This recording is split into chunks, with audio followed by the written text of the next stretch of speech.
Friends, D law junction में आपका स्वागत है। आज से पहले जो हमने 2 वीडियो देखे थे उन्हीं को हम आगे कंटिन्यू करते हैं। इसमें पहले हमने देखा है प्रिलिमिनरी पार्ट और पार्ट 1। आज हम जो देखेंगे वो देखेंगे हम पार्ट 2। क्या देखेंगे? पार्ट 2।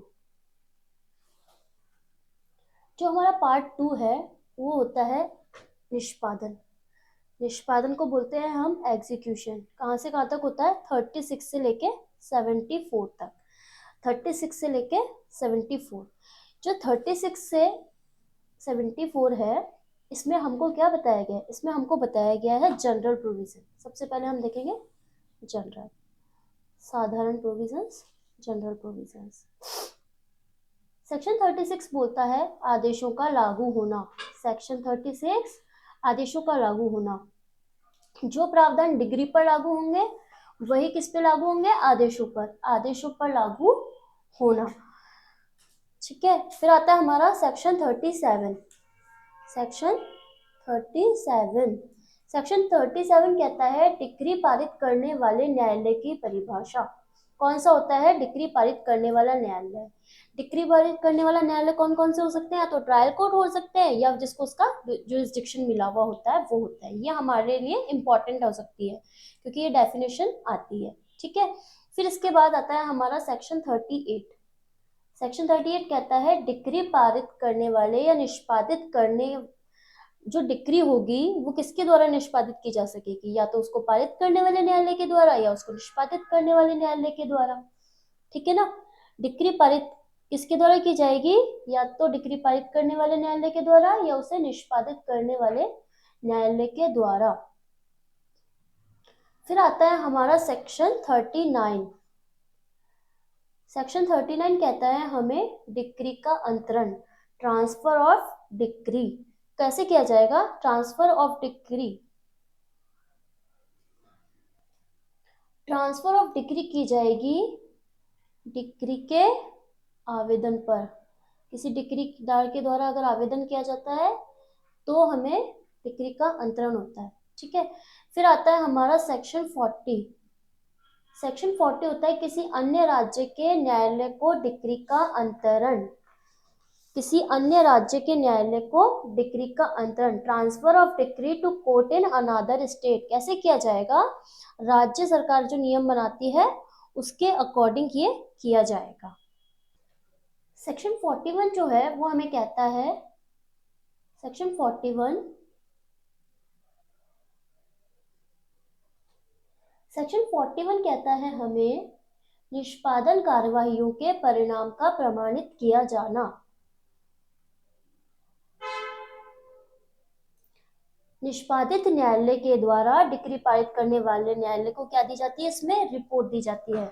इसका अगर हम इंग्लिश वर्जन देखेंगे तो क्या बोलता है? Result of execution proceeding to be certified. फिर आता है हमारा सेक्शन 42। सेक्शन 42 हमें बताता है अंतरिक्त डिक्री के निष्पादन में न्यायालय की शक्तियां। अंतरिक्त डिक्री के निष्पादन में न्यायालय की शक्तियां, power of court to executing transferred decree. इसमें अलग अलग पॉइंट्स होते हैं जो डिटेल में हम बाद में देखेंगे। फिर आता है हमारा सेक्शन 43।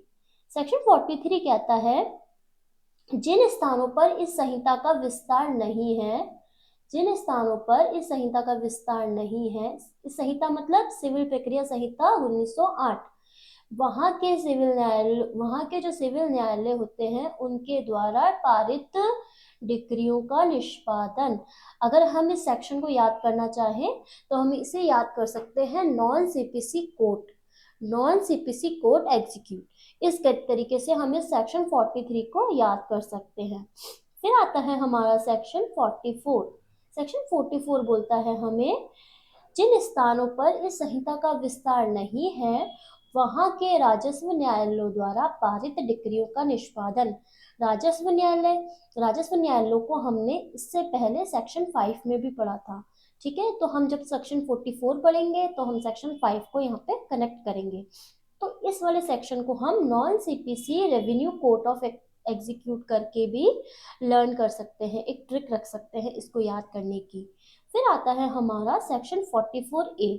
44A क्या कहता है हमारा? व्यतिकारी राज्य क्षेत्रों के व्यतिकारी राज्य क्षेत्रों के न्यायालयों द्वारा पारित डिक्रियों का निष्पादन। रेसिप्रोकेटिंग टेरिटरी इस तरह से कहाँ पे की जाती है, जैसे करेगा जैसे भारत में हुआ है, ठीक है। और भारत में कहाँ पे, जिला न्यायालय ने इसे पारित किया हो। जो रेसिप्रोकेटरी एरिया होते हैं हमारे, व्यतिकारी जो क्षेत्र होते हैं, वो क्या होते हैं, इनमें जो भी किया जाता है ना केसेस वगैरह, वो कैसे माने जाते हैं, जैसे भारत में डिस्ट्रिक्ट कोर्ट के द्वारा किए गए हैं। रेसिप्रोकेटिंग जो टेरिटरी होती है, व्यतिकारी राज्य क्षेत्र जो होते हैं, वो भारत के बाहर का देश होता है। भारत के जो क्षेत्र है ना, उसके बाहर का होता है।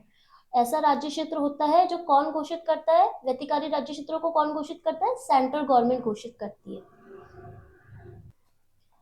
सेक्शन 45 जो है हमारा, वो कहता है भारत के बाहर डिक्रियों का निष्पादन। इसका मतलब है कि कोई भी न्यायालय है, उसको सशक्त करती है डिक्री भेजने के लिए भारत के बाहर स्थापित किसी कोर्ट को। वो कोर्ट किसके द्वारा स्थापित हो सकता है, कोर्ट के द्वारा। सेक्शन 45 भारत के बाहर डिक्रियों का निष्पादन किसी भी कोर्ट को सशक्त करती है कि वो अपनी डिक्री का निष्पादन किसी अन्य ऐसे कोर्ट में कराए जो भारत के बाहर स्थित है और किसके कंसेंट से, इसके सेंट्रल गवर्नमेंट के द्वारा स्थापित है, ठीक है। फिर आ गया हमारा सेक्शन 46। सेक्शन 46 कहता है हमें आज्ञा पत्र के बारे में।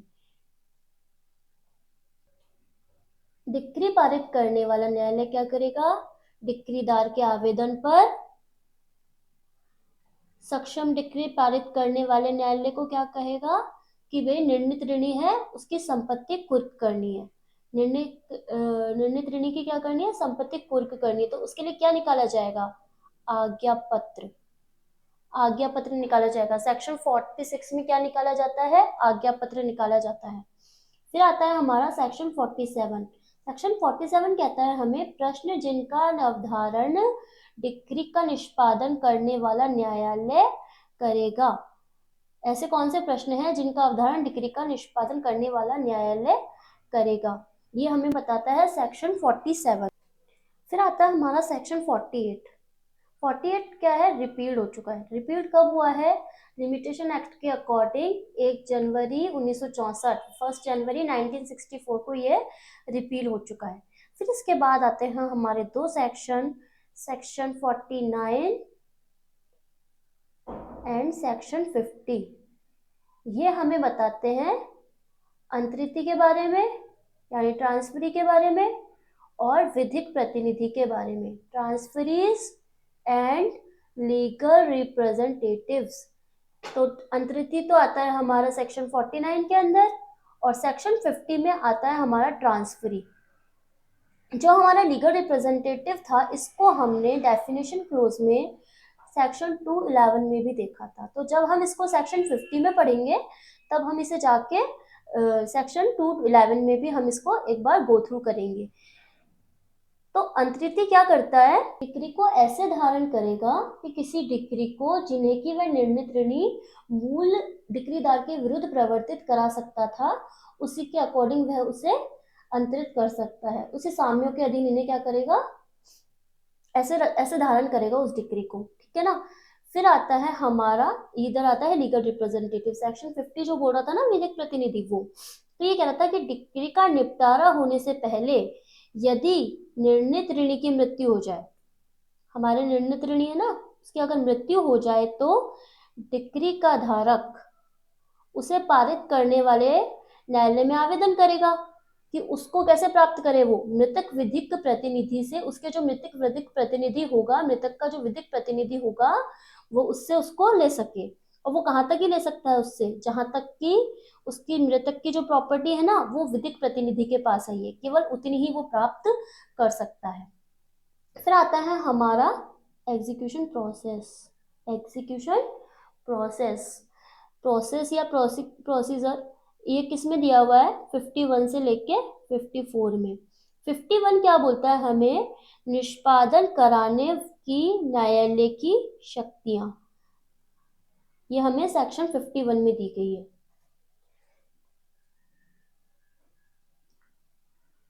इसमें क्या कहेगा वो, कि जो न्यायालय है डिक्रीदार के आवेदन पर यह ऑर्डर देगा, क्या करेगा कि भाई डिक्री का निष्पादन कैसे किया जाए, कैसे किया जाएगा, संपत्ति का परिदान करके, संपत्ति के कुर्क या विक्रय करके, संपत्ति का निरोध, संपत्ति के इसके अटैचमेंट वगैरह करेंगे ना, तो उसके लिए हम अरेस्ट भी कर सकते हैं, रिसीवर अपॉइंट कर सकते हैं, या कोई अन्य तरीका हो तो उसके अकॉर्डिंग ये किया जा सकता है। निष्पादन कराने वाले न्यायालय की शक्तियां हैं कि ये सब चीजें कर सकता है कि संपत्ति का परिदान करे, कुर्की विक्रय करे, अरेस्ट करे और रिसीवर को अपॉइंट करे। ये पॉइंट इंपॉर्टेंट होते हैं जो हमारे एग्जाम में आते हैं। ये इसकी जनरल बात है, इसके अंदर अदर पॉइंट्स भी दे रखे हैं जो हम आगे डिटेल में करेंगे। फिर आता है हमारा सेक्शन 52।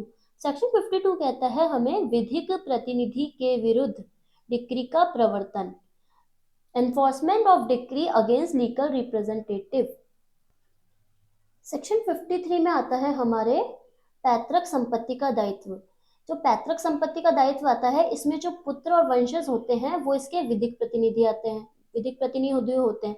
तो इनसे क्या होता है, जो भी अगर प्रॉपर्टी वगैरह कुछ भी मैटर सॉल्व किया जाएगा तो इन विधिक प्रतिनिधि के थ्रू किया जाएगा। फिर आता है हमारा सेक्शन 54। सेक्शन 54 कहता है किसी संपदा का विभाजन या अंशों का पृथक्करण, संपदा का विभाजन और अंशों का पृथक्करण, पार्टीशन ऑफ स्टेट और सेपरेशन ऑफ शेयर।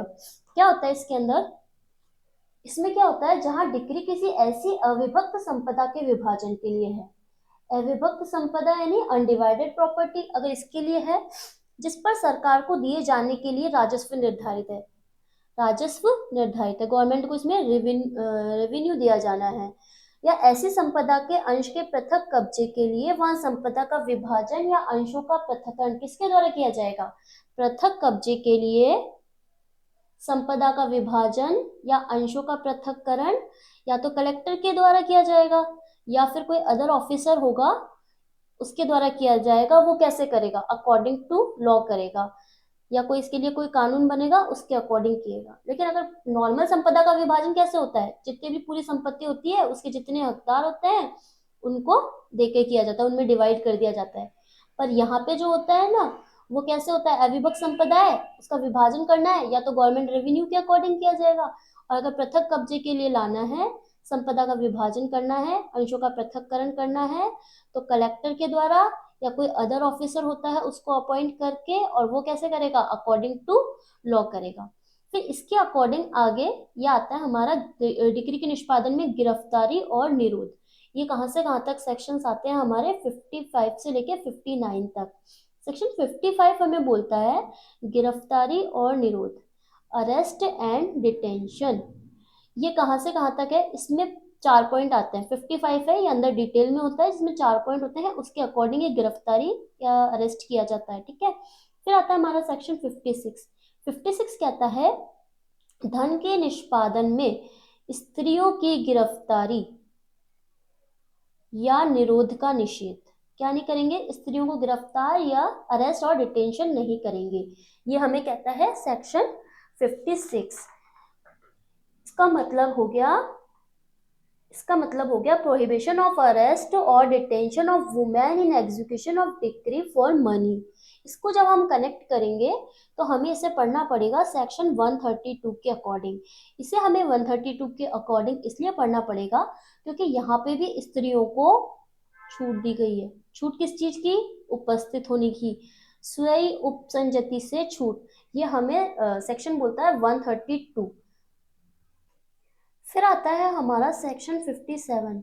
सेक्शन 57 कहता है हमें जीवन निर्वाह भत्ता। ये कौन तय करता है, सुप्रीम, इसे स्टेट गवर्नमेंट तय करती है। जीवन निर्वाह भत्ते को कौन नियत करता है, स्टेट गवर्नमेंट। फिर आता है हमारा सेक्शन 58। सेक्शन 58 कहता है निरोध और छोड़ा जाना। डिक्री के निष्पादन में कोई व्यक्ति है उसको सिविल जेल में भेजेंगे, सिविल जेल में भेज देंगे, तो वो कैसे भेजा जाएगा, अगर किसी व्यक्ति की डिक्री का निष्पादन है वो 2000 रुपये तक की डिक्री है तो क्या होगा, नो अरेस्ट होगा। अगर 2000 रुपये से लेके 5000 रुपये तक का है तो उसे 6 सप्ताह का अरेस्ट मिलेगा। और फिर अगर कोई 5000 रुपये से ज्यादा की डिक्री है तो 3 माह तक अरेस्ट किया जा सकेगा। फिर आता है हमारा सेक्शन 59 कहता है डिक्री के निष्पादन में अगर किसी व्यक्ति को गिरफ्तार कर दिया गया है तो उसे किस आधार पर छोड़ सकता है? रुग्णता के आधार पर। क्या होता है रुग्णता? रुग्णता होता है बीमारी, बीमारी, बीमारी, रुग्णता के आधार पर छोड़ा जाना यानी बीमारी के आधार पर छोड़ा जाना। फिर आता है हमारा कुर्की यानी अटैचमेंट, 60 से लेके 64 तक दिया गया है। तो सबसे पहले जो सेक्शन 60 आता है वो हमें बोलता है कि वो कौन कौन सी प्रॉपर्टीज होती हैं जो डिक्री के निष्पादन में कुर्क और विक्रय की जा सकेंगी, ये हमें बताए जाते हैं सेक्शन 60 में। फिर जो सेक्शन 61 आता है वो हमें बोलता है कृषि उपज को भागते छूट। भागते क्या होता है? भागते होता है पार्टली, मतलब इसको छूट दी जा सकती है। कैसे करते हैं कि अगर निर्णय के पूर्व इनकी क्या होती है, कृषि से रिलेटेड जो होती है ना, इनके जो कुर्की होगी वो निर्णय के पूर्व नहीं की जा सकेगी।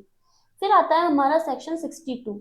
सेक्शन 62 कहता है निवास गृह में संपत्ति का अभिग्रहण। अभिकरण क्या होता है? अभिकरण होता है सीज करना, किसी की प्रॉपर्टी को सीज करना निवास गृह में। तो कैसे करेंगे? अगर उसको सीज करना है ऐसी प्रॉपर्टी को तो नॉट एंटर, नॉट एंटर मतलब हम जाएंगे नहीं उनके घर में। कब नहीं जाएंगे? सूर्योदय के पहले या सूर्यास्त के बाद। फिर आता है हमारा सेक्शन 63। सेक्शन 63 कहता है कई न्यायालयों की डिक्रियों के निष्पादन में कुर्क की गई संपत्ति, अगर कई न्यायालयों के द्वारा अगर मतलब ऐसी प्रॉपर्टी है जो कई न्यायालयों के क्षेत्र में आ रही है तो उसको कैसे अभिप्राप्त करेंगे? तो सबसे पहले कौन करेगा? उच्च श्रेणी का न्यायालय होगा या तो वो करेगा। और अगर ये नहीं करेगा तो सबसे पहले जिसने उसको, जिसके इसके क्षेत्राधिकार में आती है ना वो प्रॉपर्टी, तो उसने जिसने सबसे पहले उसको करके की है वो संपत्ति को क्या करेगा? अभिप्राप्त कर लेगा, वो कोर्ट उसको अभिप्राप्त कर लेगा। फिर आता है हमारा सेक्शन 64। सेक्शन 64 कहता है हमें कुर्की के बाद संपत्ति के प्राइवेट अन्य संक्रामण का शून्य, मतलब प्राइवेटली अगर कोई भी और काम होंगे, अगर कुर्क कर ली गई संपत्ति तो वो सब क्या हो जाएंगे? शून्य हो जाएंगे, वॉइड हो जाएंगे। तो ये हमारे 60 से लेके 64 तक क्या थे? कुर्की के प्रोविजन, अटैचमेंट के प्रोविजन। अब आते हैं हमारे विक्रय के प्रोविजंस। किसके प्रोविजंस? विक्रय यानी सेल के प्रोविजंस। सेल के जो प्रोविजंस हैं वो हमें दिए गए हैं 65 से लेके 67 तक। और इसमें भी अगर हम बेसिकली देखा जाए ना तो सेक्शन 65 और 67 है। अगर पढ़ने के लिए देखा जाए तो केवल दो सेक्शन है, बाकी इसमें क्या हो गया? निरसित हो चुके हैं, रिपील हो चुके हैं ये सेक्शंस और ये सेक्शंस। अभी हम पढ़ते हैं, इसको देखते हैं। तो सबसे पहले विक्रय, विक्रय दे रखा है हमको 65 से लेके 67 तक। 65 हमें बोलता है क्रेता का हक, क्रेता का हक, परचेजर्स टाइटल। कैसे होगा? जब विक्रय होगा तब से संपत्ति क्या होगी? तब से संपत्ति क्रेता में निहित होगी। वो आत्यंतिक होगी, एब्सोल्यूट होगी तब निहित नहीं होगी उसमें। जब से विक्रय हो गया, सेल हो गई, तब से वो प्रॉपर्टी होगी वो क्रेता में निहित मानी जाएगी। फिर सेक्शन 66 आ गया हमारा निरसित, रिपील। फिर 67 कहता है धन के संदाय की डिक्रियों के निष्पादन में भूमि के विक्रय के बारे में नियम कौन बनाएगा? नियम बनाएगी स्टेट गवर्नमेंट। इसके संबंध में स्टेट गवर्नमेंट नियम बनाएगी। ठीक है। फिर आ गए हमारे सेक्शन 68 से लेके 72 तक जो कि है निरसित, निरसित यानी रिपील्ड। फिर आता है हमारा टॉपिक इसके अंदर आस्तियों का वितरण। आस्तियों का वितरण जो किया जाएगा वो सेक्शन 73 में बताया गया है कि निष्पादन के विक्रय के आगामों का डिक्रीदारों के बीच कैसे किया जाएगा? आनुपातिक रूप से उसको क्या किया जाएगा? वितरित किया जाएगा। वितरित मीन्स डिस्ट्रीब्यूट किया जाएगा, डिस्ट्रीब्यूट किया जाना। फिर आता है निष्पादन का प्रतिरोध। निष्पादन का प्रतिरोध, रेजिस्टेंस टू एग्जीक्यूशन। इसमें आता है सेक्शन 74। सेक्शन 74 कहता है निष्पादन का प्रतिरोध कैसे होगा? निष्पादन का कोई व्यक्ति प्रतिरोध कर रहा है स्थावर संपत्ति के विभाजन, स्थावर संपत्ति के कब्जे के लिए डिक्री के निष्पादन में निर्णित ऋणी या उसकी ओर से कोई भी व्यक्ति बाधा डालता है। अगर कोई भी व्यक्ति ऐसा डिक्री के निष्पादन का प्रतिरोध करता है, निष्पादन के रूप में कोई बाधा डालता है तो क्या करेगा? उसके लिए क्या किया जाएगा? सिविल जेल में डाल दिया जाएगा। कितने दिनों के लिए? 30 डेज के लिए। और ये जो प्रोविजंस जो होता है ना हमारा, ये हमारा आता है आफ्टर सेल, आफ्टर सेल के बाद ये लागू होता है। ठीक है। फिर इसके बाद आता है भाग 3। भाग 3 में आती है हमारी आनुषंगिक कार्यवाही, इंसिडेंटल इंसिडेंटल प्रोसीडिंग्स। फिर आती है, कहाँ से कहाँ तक आती है, ये आती है 75 से लेके 78 तक। 75 हमको बताता है कमीशन निकालने की शक्ति। ये कैसे दी जाती है, शर्तों और परिसीमाओं के अधीन रहते हुए न्यायालय को कमीशन निकालने की शक्ति होती है। किस किस चीजों के लिए, किसी व्यक्ति की परीक्षा के लिए, स्थानीय अन्वेषण के लिए, लेखाओं की परीक्षा के लिए, किसी विभाजन के लिए, अन्वेषण के लिए। अन्वेषण कौन कौन से हो सकते हैं, वैज्ञानिक हो सकते हैं, तकनीकी हो सकते हैं, किसी विशेषज्ञ से संबंधित अन्वेषण हो सकते हैं, संपत्ति का विक्रय करने के लिए, ऐसी संपत्ति जो कि नष्ट होने वाली हो, जल्दी नष्ट होने वाली हो, उसके विक्रय के लिए, या कोई अन्य अनुसचिवीय कार्य करने के लिए क्या कर सकती है, न्यायालय कमीशन निकाल सकती है। इसमें टोटल कितने पॉइंट है, 7 पॉइंट्स। ये और हम, ये जो क्वेश्चन होता है ये हमारे प्री और मेंस दोनों के लिए बहुत इंपॉर्टेंट होता है कि न्यायालय की कमीशन निकालने की शक्तियां कहाँ दी गई है और कौन कौन से उसके अंदर पॉइंट है। फिर आती है हमारा 70 सेक्शन 76। ये कहता है अन्य न्यायालय को commission, commission to another court. फिर आता है हमारा सेक्शन 77। 77 कहता है हमें अनुरोध पत्र। कोई भी कमीशन निकला, न्यायालय के द्वारा कमीशन निकाला गया, तो उसके बाद ऐसे व्यक्ति की परीक्षा के लिए जो कि भारत से बाहर रह रहा हो, न्यायालय क्या निकाल सकता है, अनुरोध पत्र निकाल सकता है। कहाँ पे, सेक्शन 77 के अंदर। फिर आता है हमारा सेक्शन 78। 78 बोलता है हमें विदेशी न्यायालयों के द्वारा निकाले गए कमीशन। विदेशी न्यायालयों के द्वारा, फॉरेन कोर्ट्स के द्वारा जो कमीशन निकाले जाते हैं वो हमारे सेक्शन 78 में कवर होते हैं। फिर आता है हमारा पार्ट 4। पार्ट 4 बोलता है हमें विशिष्ट मामलों में वाद, सूट्स इन पर्टिकुलर केसेस। ये कहाँ से कहाँ तक है, 79 से लेके 88 तक। तो 79 से लेके 88 में भी हमें कई पार्ट्स मिलते हैं, तो वो हम बताते हैं इधर। सबसे पहले आता है सरकार द्वारा या उसके विरुद्ध वाद। सरकार द्वारा या उसके विरुद्ध वाद कहाँ दे रखे हैं, 79 से लेके 82 में। 79 बोलता है हमें सरकार द्वारा या उसके विरुद्ध वाद। सरकार द्वारा उसके विरुद्ध वाद से तात्पर्य है कि सरकार द्वारा या उसके विरुद्ध वाद या अपनी पदीय हैसियत में लोक अधिकारी द्वारा या उसके विरुद्ध वाद। सूट्स बाय और अगेंस्ट द गवर्नमेंट और public officers in their official capacity. तो ये जो 79 बोलता है कि सरकार के द्वारा या उसके विरुद्ध अगर वाद लाया जाएगा तो वादी या प्रतिवादी कौन होगा। अगर वादी सेंट्रल गवर्नमेंट है तो भारत संघ, स्टेट गवर्नमेंट है तो राज्य माना जाएगा वादी और प्रतिवादी। फिर सेक्शन जो 80 आता है वो बोलता है सूचना। जो अगर गवर्नमेंट के विरुद्ध वाद दायर किया जा रहा है तो किसको नोटिस दिया जाएगा, वो आगे पढ़ेंगे नीचे पॉइंट्स में। लेकिन उससे पहले है कि जो नोटिस दिया जाएगा वो कितने महीने का होगा, 2 महीने का, 2 मंथ्स का नोटिस होगा। अगर सेंट्रल गवर्नमेंट के विरुद्ध वाद दायर किया जा रहा है तो नोटिस किसको दिया जाएगा, सरकार के सचिव को। और अगर रेलवे से संबंधित मामला है तो रेलवे के प्रधान प्रबंधक को दिया जाएगा। ठीक है। और अगर जम्मू कश्मीर का मामला है तो पहले ऐसा माना जाता था कि मुख्य सचिव या अन्य प्राधिकारी होता है उसको दिया जाएगा नोटिस। लेकिन अब ऐसा नहीं है क्योंकि Jammu Kashmir is the part of whole India. और सेक्शन 81 है वो हमें बोलता है गिरफ्तारी और स्वयं उपसंजति से छूट। 81 के अंदर क्या बोलता है, ये जो गवर्नमेंट से रिलेटेड होते हैं उनको गिरफ्तारी और स्वयं उपसंजति से मतलब स्वयं उपस्थित होने से क्या मिल जाती है, छूट। और 82 में बताया गया है डिक्रियों का निष्पादन, मतलब गवर्नमेंट के अगेंस्ट कुछ भी जो हुआ है ना वाद वगैरह, इनके लिए जो डिक्री का निष्पादन होता है ना, ये हमें कहाँ पे बताया गया है, 82 के अंदर। फिर आता है हमारा अन्य देशियों द्वारा और विदेशी शासकों, राजदूतों और दूतों और उनके विरुद्ध वाद। तो ये जो एक पूरा टॉपिक है ये कहाँ से कहाँ तक कवर है, ये कवर है हमारा 83 से लेके 87 तक। तो 83 होता है वो बोलता है हमें कि अन्य देशीय कब वाद ला सकेंगे। तो कब वाद ला सकेंगे, सुप्रीम सेंट्रल गवर्नमेंट की अनुमति से ये रह रहे हो तो ये वाद ला सकते हैं। अगर सेंट्रल गवर्नमेंट की अनुमति से अगर कोई अन्य देशीय शत्रु है जो सेंट्रल गवर्नमेंट की कंसेंट से, अनुमति से रह रहा हो तो वाद ला सकता है, अन्यथा ये वाद नहीं ला सकता है।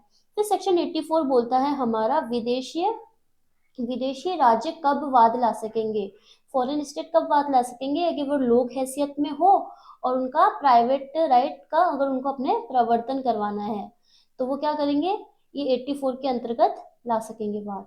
फिर आता है हमारा सेक्शन 85। 85 बोलता है हमारा विदेशी शासक क्या कर सकते हैं, मान्यता प्राप्त अभिकर्ता को क्या कर सकते हैं, अपॉइंट कर सकते हैं, और स्पेशल केसेस के लिए कर सकते हैं ये, और इस उद्देश्य के लिए क्या कर सकते हैं, किसी अन्य व्यक्ति को भी ये प्राधिकृत कर सकते हैं। जो सेक्शन 85 है थोड़ा सा बड़ा लग रहा था तो उसके अकॉर्डिंग मैंने इसके कुछ की पॉइंट्स निकाल के आपको बताया। फिर आता है सेक्शन 86। 86 कहता है विदेशी राजदूतों और दूतों के विरुद्ध वाद। अगर विदेशी राज्यों राजदूतों और दूतों के विरुद्ध अगर कोई वाद लाना है तो कौन लाएगा, सेंट्रल गवर्नमेंट के सचिव के द्वारा लाया जाएगा, सेक्रेटरी के द्वारा जाएगा, और ये कैसा होना चाहिए, लिखित रूप से क्या होना चाहिए, प्रमाणित होना चाहिए। इसमें कंसर्न किसकी होती है, सेंट्रल गवर्नमेंट की कंसर्न होती है। फिर सेक्शन 87 हमें बोलता है विदेशी शासकों का वादों के रूप में अभिधान। क्या होता है अभिधान, अभिधान होता है कि कैसे उसको मतलब कैसे स्टैब्लिश करेंगे वादी के रूप में, या इसके विरुद्ध वाद लाया जा रहा है तो कैसे कैसे मानेंगे इसे कि कैसे किसके विरुद्ध लाया जा रहा है ये। तो क्या होता है, एक विदेशी शासक होता है, तो अगर इसके नाम से वाद ला रहे हैं तो इसके राज्य के नाम से वाद लाया जाएगा, और अगर इसके विरुद्ध वाद लाया जा रहा है तो भी इसके राज्य के नाम से वाद लाया जाएगा। 87A में विदेशी राज्य और शासक की परिभाषाएं दी हुई, फॉरेन स्टेट एंड रूलर की।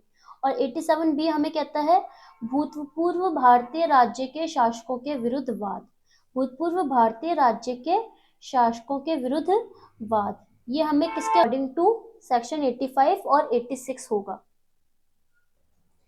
और लास्ट में जो हमारा सेक्शन आता है वो आता है हमारा सेक्शन 88।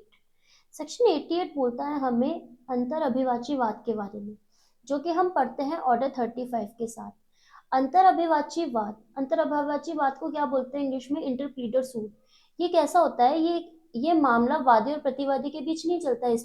इसमें जो मामला होता है वो किसी और ही व्यक्ति के लिए होता है, एक दूसरे के विरुद्ध कोई मामला चलाना, जिसमें क्या होता है कोई थर्ड पार्टी होती है ना, उसका मामला सॉल्व किया जाता है, उससे रिलेटेड मामला सॉल्व किया जाता है। इसमें वादी का प्रतिवादी से नहीं बल्कि प्रतिवादी का प्रतिवादी के बीच विवाद होता है। इसका एग्जाम्पल अगर हम लेना चाहें तो ऐसे ले सकते हैं कि एक व्यक्ति है, उसको किसी व्यक्ति को किराया देना है, ठीक है। ए नाम का व्यक्ति है, उसको किराया देना है बी को, ठीक है। लेकिन बीच में सी आके बोलता है ये मकान तो मेरा है, मुझे भी किराया चाहिए। तो अगर उन दोनों को किराया देना है तो ए को तो समझ में नहीं आ रहा किसको किराया देना है, तो वो क्या करेगा कि उन उन दोनों को मामला सॉल्व करने के लिए कहेगा कि पहले आप अपना दोनों का मामला सॉल्व करो, फिर मेरा किराया देने का बारी आएगी। तो इसलिए विवाद किसके बीच में हो गया, ए और बी के बीच में नहीं हुआ, बी और सी के बीच में हो गया। तो ये प्रतिवादी और प्रतिवादी के बीच विवाद हो गया। तो यहाँ तक हमने जो किया है वो है पार्ट 4 तक हमारे कंप्लीट हो चुके हैं। प्रिलिमिनरी पार्ट 1, पार्ट 2, पार्ट 3 और पार्ट 4। अब जो नेक्स्ट क्लासेस आएगी उसमें हम पार्ट 5 कवर करेंगे। तो अगर आपको ये वीडियो पसंद आया हो तो आप इसे please like share and subscribe कीजिए। Thank you so much.